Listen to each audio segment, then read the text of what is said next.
ఒంగోలు కూటమిలో అప్పుడే మొదలైన రాజకీయ రగడ. స్థానిక టీడీపీ ఎమ్మెల్యే దామచర్ల జనార్దన్, మాజీ మంత్రి బాలినేని శ్రీనివాసులరెడ్డి ఫోటోలతో నేడు నగరంలో వెలిసిన ఫ్లెక్సీలు.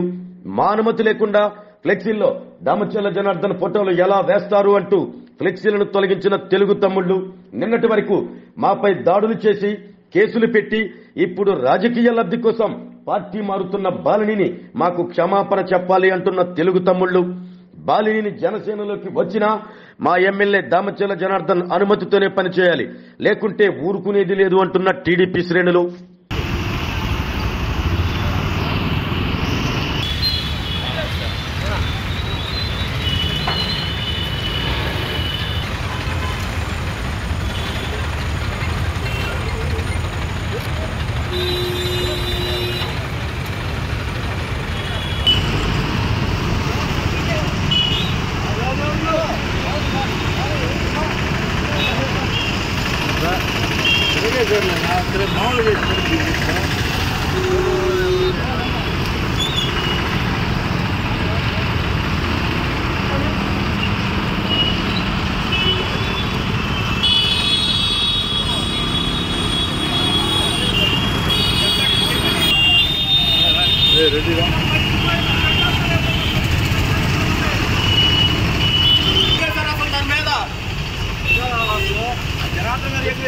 జనసేన చేరుంటే జనసేన వేసుకోండి.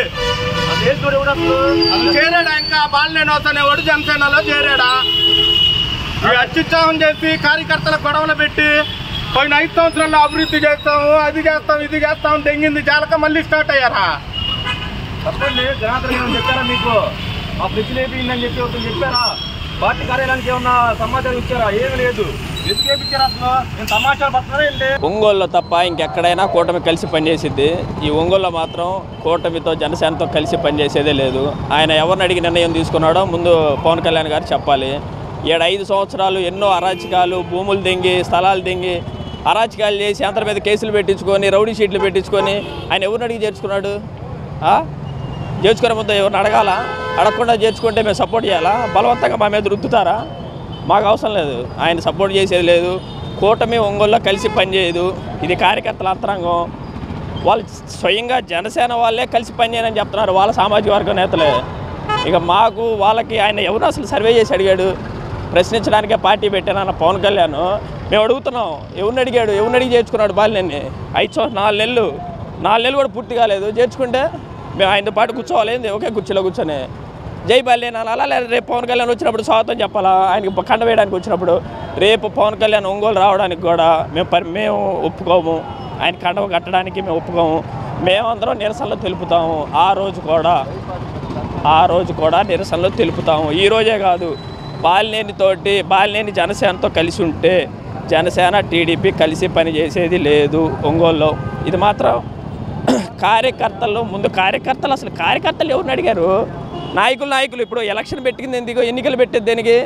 34,000 మెజారిటీతో గెలిచాడు దామచర్ల. ఆయన ఇష్టం వచ్చినట్టు బాలినేని ఓడిపోయినాడు, బాలినేని తీసుకొని వెళ్ళి కండవ కప్పితే మేము కలిసి పని చేయాలా అయింది? ఇంకా మాకు ఇదేనా అయింది? కార్యకర్తలు ఎవరిని అడిగాడు? ఎలక్షన్లు ఎందుకు పెట్టారు? ఓడిపోయినోడిని ఎందుకు తీసుకెళ్ళి అధికారంలో కూర్చోబెడితే రేపు మళ్ళీ 5 సంవత్సరాలు మొదలు పెడితే ఆ జనాలకి ఏం చెప్పాలా? ఆ జనాలకి చెప్పాను. పవన్ కళ్యాణ్ అనేవాడు జనాలకి సమాధానం చెప్పాలా?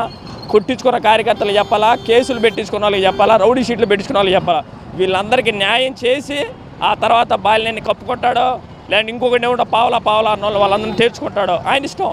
ఆయన ఎవరిని అడగలేదు. కానీ ఒంగోలు సమాధానం చెప్పి నాకే బాలినేని కండవ కప్పండి.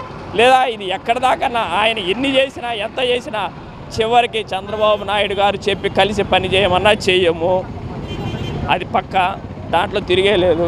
5 సంవత్సరాలు పిల్లలు వదిలేసుకొని జైలు పెట్టి తిరిగాం. ఒక్కోటి కొట్టించుకొని తిరిగారు. అన్నీ తెలియదు 5 సంవత్సరాల అరాచకాలు.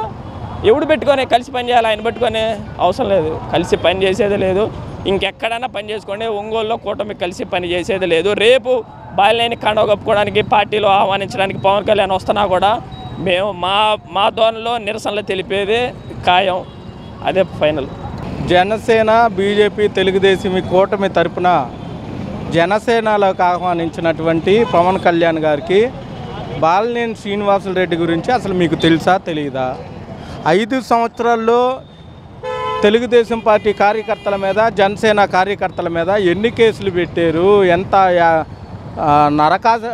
నరకాశ పాలన చేశాడు, ఎన్ని రకాలుగా ఇబ్బంది పెట్టారు, ఎంతమంది ల్యాండ్లు కబ్జా చేశారు, ఇవన్నీ కూడా ఆలోచించాల్సిన అవసరం లేదా? అంటే మీరు ఖచ్చితంగా తీసుకోవాల్సిందే. జనసేన తరపున మేము తీసుకుంటున్నాం, మీరందరూ కలిసి చేయండి అంటే మాకంటూ మనోభావాలు, మాకంటూ ఒక తెలుగుదేశం పార్టీకి ఒక నిబంధన ఇవేమి ఉండవా? మీరు ఎస్ అంటే ఎస్, నందంటే నంది, పందంటే పంది అనుకోనే మేము బ్రతకాలా? నేను ఒకటే చెప్తున్నా, ఖచ్చితంగా బాలినేని శ్రీనివాసరెడ్డి గారి రాకన తెలుగు యువత తరపున, తెలుగుదేశం పార్టీ తరపున మేమందరం కూడా వ్యతిరేకిస్తూ ఉన్నాం. కాదు మేము తెచ్చుకుంటామంటే ఒంగోలు నుంచే తెలుగుదేశానికి, జనసేనకి అజ్జి రగులుకుంటుంది. ఒకవేళ చేర్చుకోవాలి అనుకున్నప్పుడు స్థానిక ఎమ్మెల్యే జనార్దన్ గారిని పిలిపించి మాట్లాడుకొని, చంద్రబాబు గారు, పవన్ కళ్యాణ్ గారు కలిసి కూర్చొని మాట్లాడి మా దామచర్ల జనార్దన్ గారిని ఒప్పించి తీసుకొని ఉంటే బాగుండేది. అలా అని కాకపోతే ఇంకా జనసేనలో చేరలేదు, కొంతమంది తొత్తుల చేత ఫ్లెక్సీలు కట్టించి ఆయన వస్తున్నాడు అని తెలుగుదేశం పార్టీ జనార్దన్ గారిని కించపరిచేలాగా చేసినా, తెలుగుదేశం వాళ్ళని కించపరుస్తున్నా సహించేది లేదు. ఎంతటికైనా తెగిస్తాము. పోయినసారి వాళ్ళు చేసిన 5 సంవత్సరాల అరాచక పాలనని మేము మర్చిపోయి అభివృద్ధి పదంగా వెళ్ళాలనుకుంటున్నాం. లేదు, అరాచక పాలనని చూడాలనుకుంటే ఒంగోలు నుంచే మేము స్టార్ట్ చేస్తాము. దయచేసి జనసేన, పవన్ కళ్యాణ్ గారు కూడా మమ్మల్ని అర్థం చేసుకోవాలి. ఏదన్నా ఉన్న నిబంధనలకి సమన్వయపరుచుకుంటూ 3 పార్టీలు కలిసి వెళ్ళాలి, కానీ ఇట్లా ఏకదారంలోకి వెళ్ళకూడదని తెలియజేస్తూ, ఈసారి కనుక ఇలా జరిగితే మేము ఎంతటికైనా సిద్ధమని తెలియజేస్తూ ఉన్నాం.